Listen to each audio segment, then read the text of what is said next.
practiced breakthrough functional medicine in March. That's really exciting. She's struggled with her own autoimmunity diseases and she's overcome that, so that's why she's like really passionate about that, help others overcome that. So yeah, I'm excited to hear from you and you can take it away. Personalized consultation. Right, exactly. I was like, one-on-one. Okay, cool. Well, I guess I don't really need to read this, but yeah, so thank you for coming. And everyone has busy schedules. So yeah, the main objective today is just to educate, inspire, hopefully give you something that you can take home and do. And then at the end, I usually talk about like how you can work with me if you want to, but I'm hoping today just to like educate you and give you all the information that you need. So yeah, I will start with my own story. So back, I guess, a long time ago, I had a ton of antibiotics for ear infections, a lot of strep throat. I mean, I think I probably had IBS when I was like 5 years old, and so it really hit my breaking point. And when it was 2000, actually I couldn't give you a story, 2009. It was Halloween, I remember, and my now husband, I was like, I need to go to the hospital. Like, I'm not doing okay. And so took me in, and they diagnosed me with ulcerative colitis, which is an autoimmune disease. I was on Cipro, Flagyl, opioids. I was the opioid epidemic then. So sick, could not even get off my like top bunk. I remember calling my mom and being like, you have to come get me, I'm not doing well. So she comes to get me and she's like, we have to do something. Like you're on, I think I was on 7 prescriptions by the time I was like 16. And not that like traditional medicine had completely failed me, you know, they like helped some of my symptoms, but it wasn't like, you know, I kept having more and more things like add on. So she was like, hey, I heard about this hippie doctor in Winston-Salem, a functional medicine doctor. Back then, though, we'd never even heard of functional medicine. This was like 2009 or whatever, 2010. And so she's like, I'm going to give you an appointment with him. So I go and see him, and he spends all this time with me, does this like awesome physical exam, right? He's like, oh, you have spots on your nails, so that could be a zinc deficiency, or like you need more B vitamins. And then I remember him being like, checking out my mouth and then like, you have a very large tongue. And I was like, excuse me. And he's like, that usually goes with Hashimoto's because like your thyroid's being attacked. So then like your tongue's inflamed too from the autoimmune of your thyroid.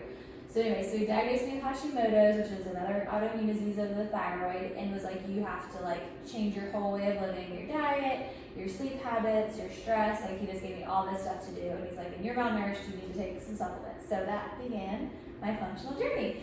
And so yeah, it's been a journey. I always tell people it's never like this, right? It's never an upward trajectory. It's definitely more hills and valleys, but overall, you know, should be on the up and up. And so yeah, it pretty much took me 10 years, and now, I mean, my gut, I pretty much healed like within the first maybe like 2-3 years.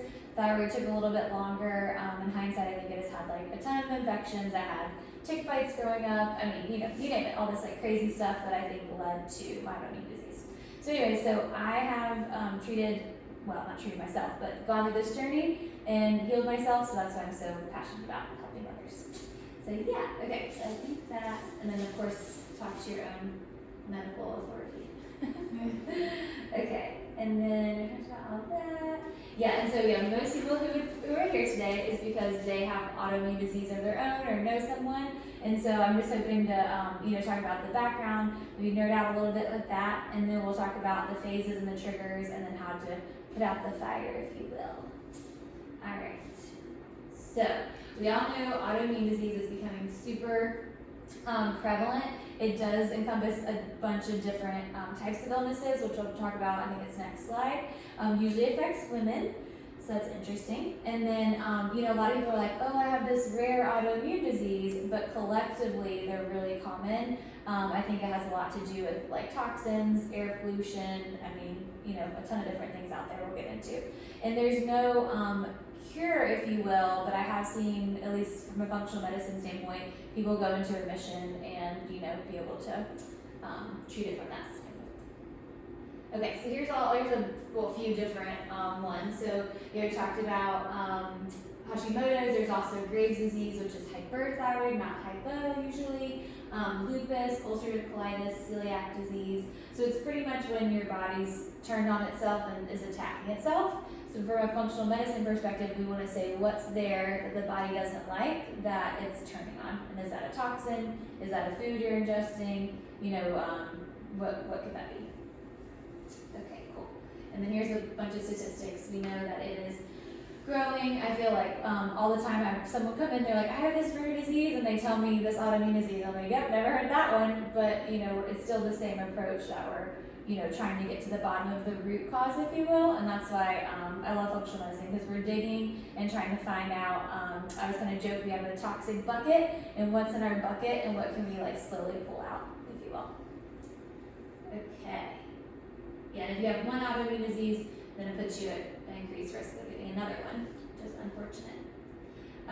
So yeah, this just shows how autoimmune disease is skyrocketing. I'm sure we have better, you know, diagnostics and can diagnose it better. But I also think look back at like 1950, where it was like, you know, nothing. So I mean, I definitely think it's our modern society, toxins, you name it. Okay, cool.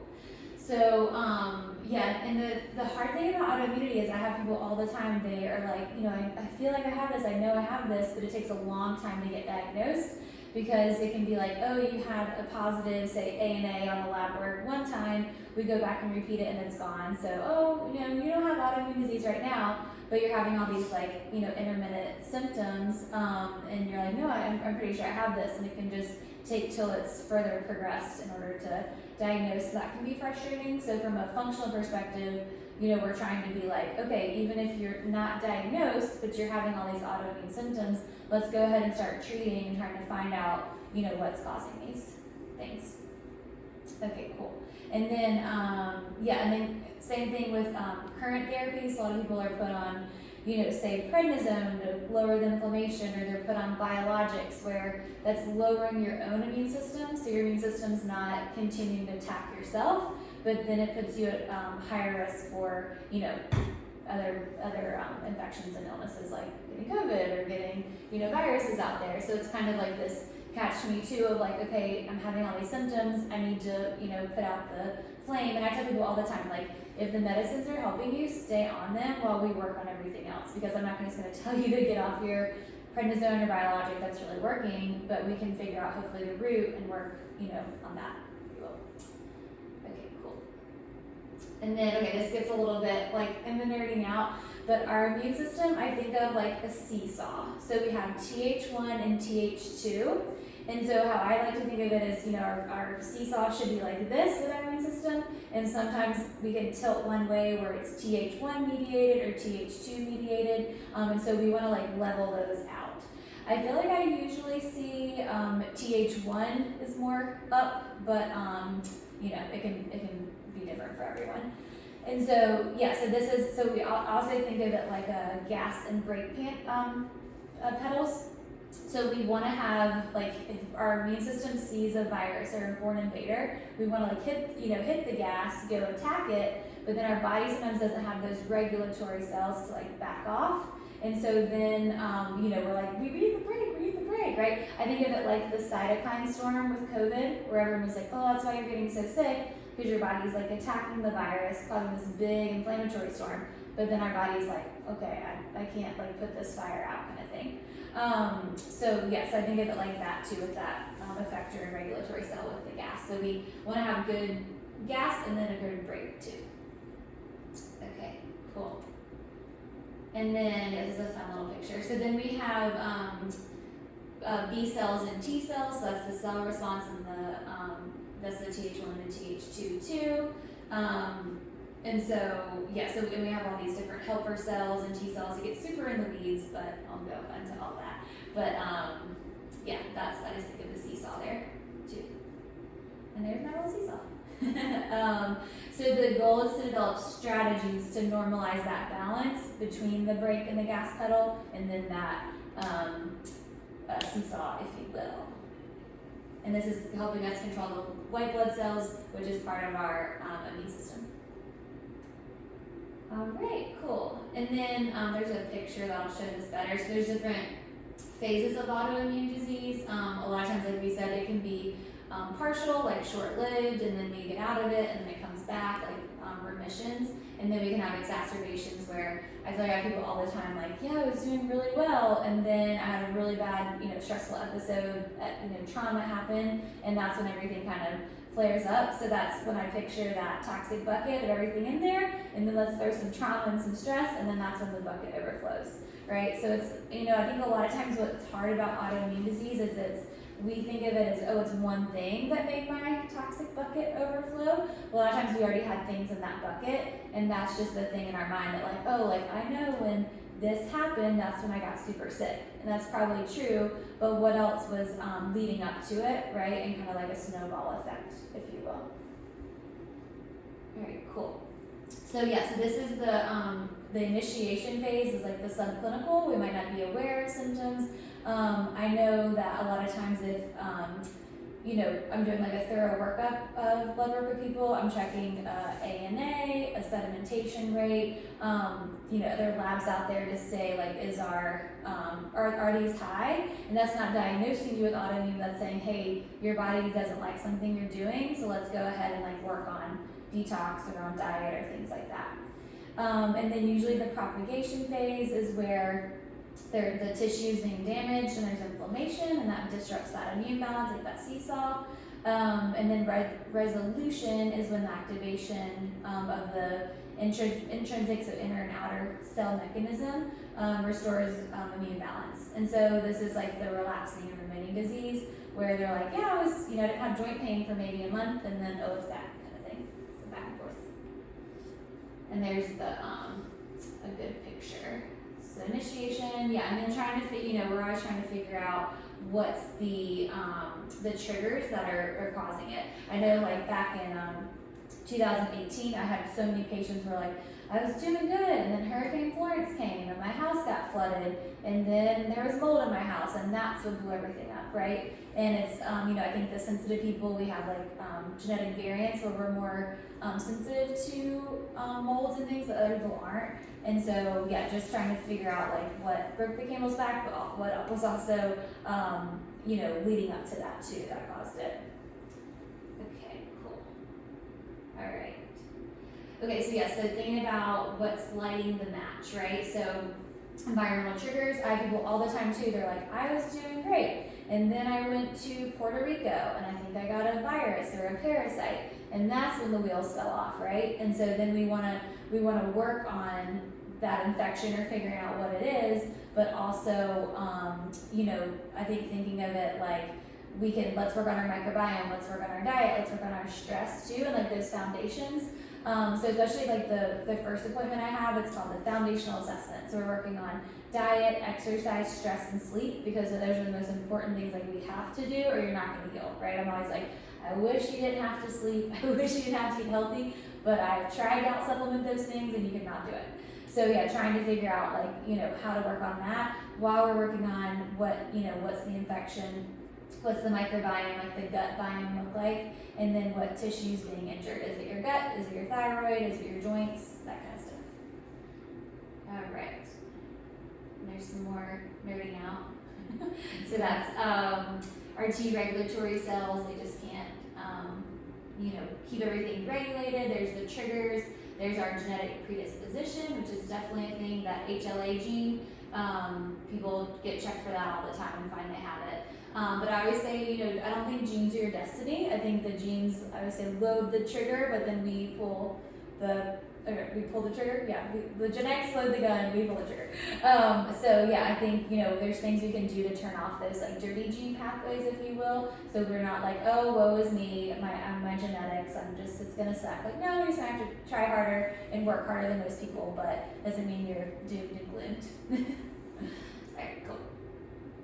Alright, oh, and I love this picture. We'll go into that. That's some leaky gut. So, so trying to work on what is, causing this autoimmune reaction. So if you'll see here on the left side, this is our gut membranes, right? So they should be, touching. We should have those cilia, which are those little hairs at the top, which get our nutrients, and then everything is broken down, pass through, and then to our bloodstream. So we're getting zinc, vitamin D, C, all these things to make us nice and nourished, right? A lot of times though, we'll see infections, medications, like a lot of ibuprofen use or steroid use, stress, big food particles because we're shoving our food in at lunch and we're not chewing our food. So I'm really bad at this too, but always talk to people about their eating hygiene, which I know Carrie talks about this too, but really like before we go to eat, taking a deep breath and being like, okay, let me get out of fight or flight because I've been working all day and I'm going, and now I'm just shoveling in food, right? And we have these huge food particles because we didn't chew our food. You should chew your food 20 times before you swallow. Who does that? And that way our gut doesn't have to work so hard to break it down. But think of like, you ate some corn or you ate some bread and there's a big piece there and your body's like, all right, I'm over here because I'm inflamed from all the infections, medications you're taking, and stress. And then all these big food particles are leaching out into the bloodstream, and our body's like, what the heck is this? Why is there a big piece of corn in my bloodstream? That doesn't make sense to me. That looks like a foreign invader, right? So then it starts tagging it as, okay, this isn't good, and then we get all of these reactions down here. So this is what we call leaky gut, right? Or like intestinal permeability. So yeah, I feel like, everyone I see, I pretty much end up doing a stool test or a gut health test on, just because they say disease begins in the gut, and it really usually does. And so yeah, just trying to figure out like, what are those things that we're doing that are causing this inflammation? Is it our eating hygiene? Are we shoveling it in? Are we eating foods our bodies tagged and have reacted to? So the main culprits I see are gluten, sadly, and I think that's just because of pesticides. Like we're spraying all our crops with pesticides. I actually just got to go to Italy for a wedding, and I have been like, I never was told I was celiac, but assumed I was, and my mom is. I could never eat gluten here. I blow up like a balloon. Over there, I could eat everything. It was insane. I ate like pasta and dairy. So I think it's just our farming techniques here. We're just like, rush, and like, let's just spray some pesticides. It's fine. It kills the bugs, but it's not killing your bugs, right? No. So yeah, I think just trying to eat like as organic and healthy as we can, just because of how I think processed things are, and our body's like, this is a toxin. This is killing bugs, right? Like in the field, but is it okay for our guts? So thinking of it like that. And then I see dairy a lot. People react to dairy, and then eggs. Those like three things always kind of pop up. And so they do have food sensitivity tests. So it gets kind of confusing because traditional medicine, we're checking IgE, which is like that immediate ate a peanut, my throat's closing up, I'm having anaphylactic shock, or I ate this and now my back's really itchy or whatever. In functional, we're usually looking at IgG, which is like our long-term immunoglobulin. So you could eat, say, dairy on a Monday and not have a migraine until a Thursday, or 4 or 5 days later. So that's why it's a little bit trickier to pinpoint. And so yeah, that is a test that I usually say, okay, you go see the allergist, do the IgE testing, make sure it's nothing like, serious where you're gonna eat it, something's gonna happen, but then let's look at the long-term IgG. And there's like the Everly Well, they do that, like you can just buy it and ship it off. It's not quite as good as the one I do, but I'm like, hey, better than nothing. So that's out there too. So yeah, so here's those negative food reactions. This causes our immune system to be compromised because we're attacking all these things that should be good for us in our bloodstream. Then we get malnourished because we're not breaking down these foods as we should, right? And we're not breaking down these food particles. So then we get all these nutrient deficiencies. I see I think 80% of people are magnesium deficient. So if you have any sort of muscle cramp, muscle twitching, feel tense in your body, can't sleep, that's usually magnesium. So I pretty much give everyone magnesium because it's like the best supplement ever. And then sadly, when you become vitamin D deficient, which a lot of us are inside all day, right? So most of us are vitamin D deficient, then that actually causes this gut leakiness to get worse. So it's like this horrible negative feedback loop of like, oh, you have leaky gut, and now you're vitamin D deficient, and let's just keep this going, so it does take a while to heal that. So sometimes I'll, maybe have people drink aloe juice, or there's an amino acid called L-glutamine, which doesn't taste like anything, and that'll kind of heal this. There's tons of different ones out there on the market to heal leaky gut. And then this puts you at an increased risk of all these autoimmune diseases. So yeah, we're just trying to figure out what's triggering these. Of course, stress is a big one. I would say have a therapist. And then we want to repair this gut lining and help modulate the immune system with those good nutrients like zinc and vitamin D and things like that. Good there? Cool. All right. So so this is what our human body should look like, right? We should be protecting, killing all these fun bacteria, fungus, viruses, and instead, this is what happens in autoimmune disease. Our immune system's attacking ourselves, and then we don't have these guys looking out for us, so then we can get all these crazy toxins, bacteria, viruses attacking ourselves. So it's kind of like a double whammy, if you will. And a lot of times I try and timeline out for people. I would literally start at the beginning of your life, like, oh, I was on all these antibiotics as a kid. Okay, well, you probably had this leaky gut already going on. Oh, and then I got bit by a tick bite, right? I got Lyme disease. Oh, and then I was fine, but then I had a lot of stress, and that's what, caused my body to like turn on itself, if you will. So it's like all these different factors, and we're trying to be detectives and figure out what caused it.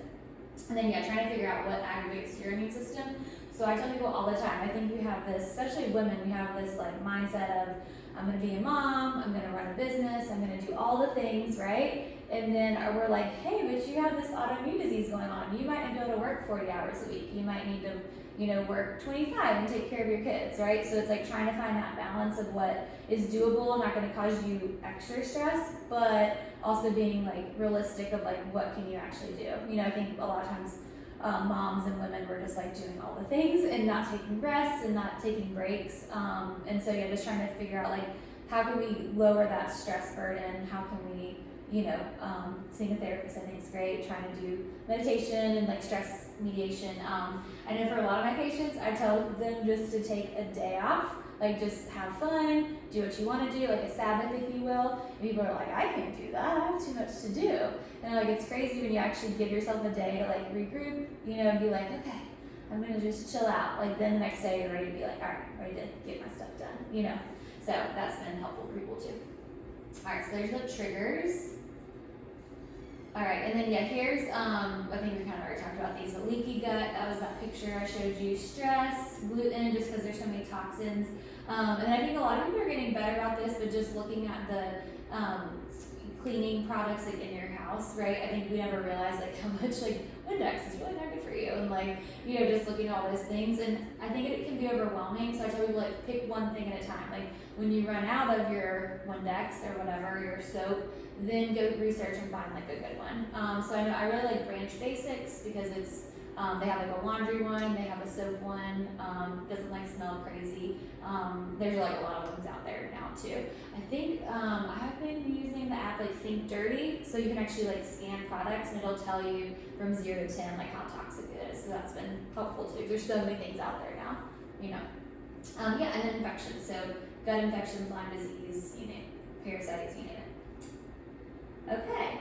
And so so I like we kind of talked about this earlier. So I tell people like do not get off your bed if you are like I'm gonna do functional medicine and like fix what's wrong with me. You still I think need a medical team in place to watch like what is your autoimmunity doing? Is it really worsening? Like do you need to get on medication while you work on everything else, or is it it's improving? You can stay off your medications while you continue to work on the root cause, if you will. I do think it's hard. There's not a lot, at least that I know of, specialists in town who like functional medicine from an autoimmune perspective. So I always try and come at it like I'm not stepping on your toes. This is like we're doing this. You do your thing with your rheumatologist, but I'm hoping eventually they can come together. Because I see like primaries are coming together with functional. Like I think it's getting better. I just think probably what's happened is people out there like get off all your medications, and then they see people like go backwards, and then they're like, who are you seeing? Like this crazy hippie doctor, So I think just meeting people where you are and saying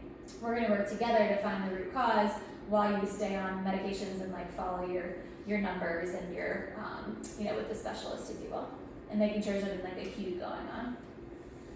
Okay, cool. So both balances of both approaches is needed. Okay, so these are, I think, 4 steps of how to help your autoimmunity.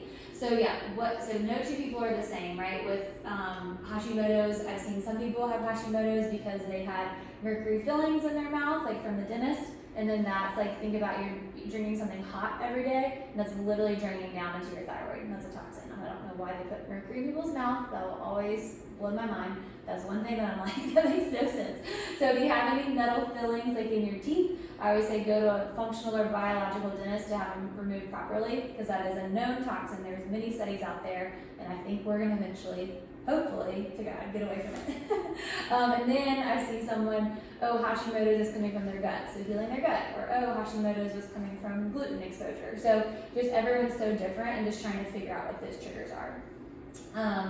So here's an example. So I have a lot of people, they had a ton of trauma, their nervous system and their adrenal health is just jacked up from an early age. They had a ton of antibiotics because they were sick all the time, probably because they were stressed. They ate McDonald's, right? You start like adding everything up and you're like, wow, you've got a lot happen to you, you know?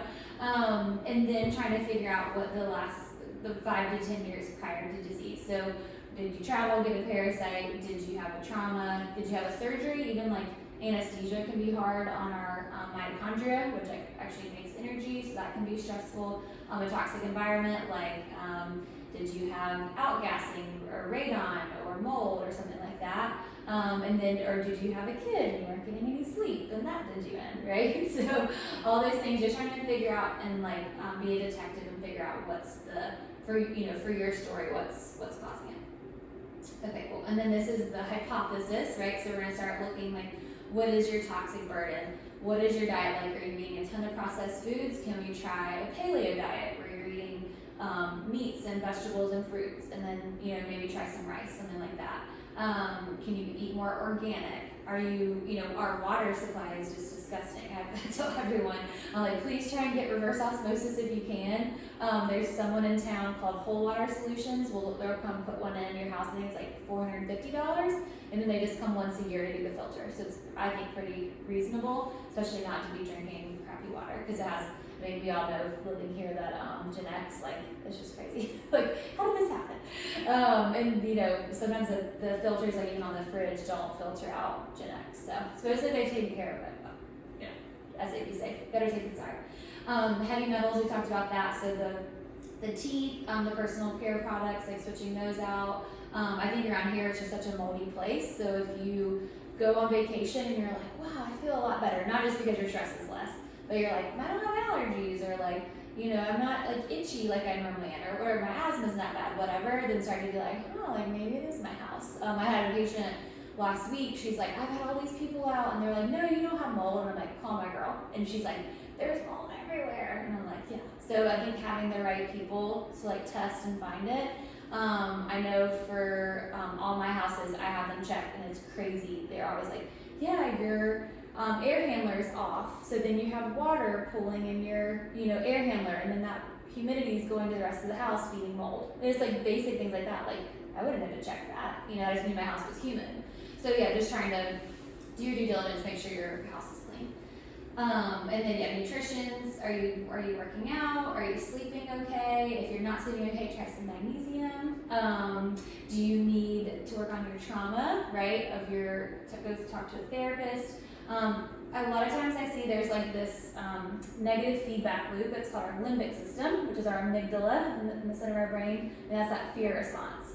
So a lot of times I think we get into this feedback of like, everything's horrible and scary because I've been stressed out for so long and I have all these things going on, and then we're like, oh, what's that? Oh, what's that? Like, it's like our body's always running from a bear, if you will. Like our ancestors, right? They were like either running from a bear or they were chilling, and we're like running from a bear all the time. So trying to, work on meditation or like thought processes of like, no, like I'm not going to be thinking about how horrible and worried and fearful I am today. I'm going to stop that and think of, meditate and think positive things. So yeah, working on that negative thought process. I don't think people realize that the thoughts that we tell ourselves, like what it tells the rest of our body. It's pretty interesting. And a lot of us, I think a lot of people I get to, I was like this, I'm very type A, perfectionist, and it's just hard for us to let things go, but you kind of have to like teach yourself to do that, or you're going to always be in fight or flight and be sick, and you cannot heal if you're being chased by a bear in fight or flight. So taking the Sabbath, having a good morning and nighttime routine. I know like life is hard, I get it, it's stressful, but like really choosing like, I'm going to have 30 minutes or whatever, 5 minutes just to meditate, pray, like do what I need to do. And then at nighttime I put the kids away, I'm going to take a bath, or I'm going to do something I enjoy, right? And I think same thing with like exercise. People are like, oh, I have to work out because I'm gaining weight and like I gotta lose weight off, and then we're actually like running more from the bear, you know? So maybe we like lay down and stretch and do some yoga, or we do something fun like pickleball, or it's obsessed with pickleball. So yeah, so yeah, something like that.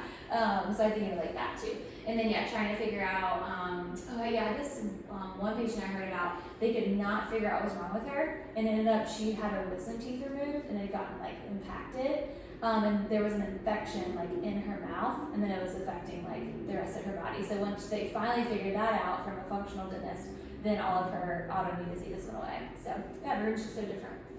And then a lot of times I'll see the gut infections and then the stress, and then say we had mono, like Epstein-Barr virus back in high school. And a lot of traditional doctors don't believe this, but I see it all the time where that, you know, really stressful thing happened, and then our immune system's like, blah, and then Epstein-Barr's come back, and so it's like we have mono all over again. So then we literally were like, I'm so tired, I'm so fatigued, you know, feel like I have mono, and it's just kind of reoccurred. I mean, because think of cold sores, right, those come back out. Think of chickenpox and shingles, like same kind of thought process. Okay, so the steps to fix this. So we want to remove what's causing it. So that could be changing up your diet, that could be working on your stress, that could be working on your exercise, whatever it may be, and then trying to repair. So that's, you know, healing the gut. We talked about maybe some aloe juice or some L-glutamine. There's a ton of different stuff out there. And then just trying to restore that immune system. So do you need vitamin D? Do you need vitamin A? You know, what kind of supplements do you need? And then yeah, helping your mental health too. Okay. And then yeah, and I think this is the biggest thing is people come and they're just like, they told me I'm gonna have this my whole life, and my life's gonna suck, and I'm gonna have to deal with this forever. And I'm like, you know, you can heal this, it's gonna take time, it's gonna take effort, but you know, it is chronic, but you can put it, you know, put it a day and help it with working on all this stuff. So healing is possible. Yay. All right, and lifelong habits, right? For sure. Okay, and then yeah, trying to do a team approach. So you might need your therapist, you might need your functional medicine provider, you need your rheumatologist, you need your primary care, right? It's like we're all working in different parts of what's going on. So creating a system that's doable. I think a lot of times I try to give you all this information, but it can be overwhelming. So just taking one step at a time. Like, am I just going to work on my stress right now? Okay, if that's better. Let me work on my diet now. Okay, let me work on the exercise. Because if we do it all at once, then it's kind of like we're frozen. And I love health coaches because they kind of like help us walk through it. I know I just hired a health coach at the end of my first appointment because I felt like, you know, people are paying me, so I want to give them all the info. And, you know, like, here's your whole health history and everything I found. People were like, oh, okay. And then they kind of like were frozen. So I'm like, okay, let's get a health coach to like help you, you know, walk this out and like start making changes. And so then you feel motivated and then not like frozen with fear and overwhelmed, because I feel you. All right, awesome. Okay, and I won't go into this too much, but yeah, so usually I do a discovery call. It's 30 minutes, either Zoom or a call for $50, and that's just to see if like we're a good fit. Sometimes people just do it to get like ideas, and I'm like, hey, you can't afford to work with me, no worries. Like, you know, here's so and so, like the work with Carrie, right? Carrie's good at gut health, like you could start there, kind of thing. And then after that, my first appointment, it's a 90-minute visit. So we're reviewing like 21 to 25 different labs, and then really working on those foundations, those pillars like sleep, diet, exercise, stress, and then seeing the health coach after that. And then after that, some people just do that appointment because they get a lot of information. But okay, I'm gonna start here, and I'll come see you in a year. Or like, you know, keep doing that kind of annual exam, if you will, the foundational. And then if you're like, no, I want to do a gut test and a food allergy test and an adrenal test and all the things, and that's like I work at a membership over 12 months. So yeah, so I've set it up to be like you're signing on if you're doing the crazy stuff. All right, yeah, and it's important to understand the imbalances in your body's basic systems and to restore balance rather than name the disease and match the pill to the deal. Love that quote. All right, I know it's a lot.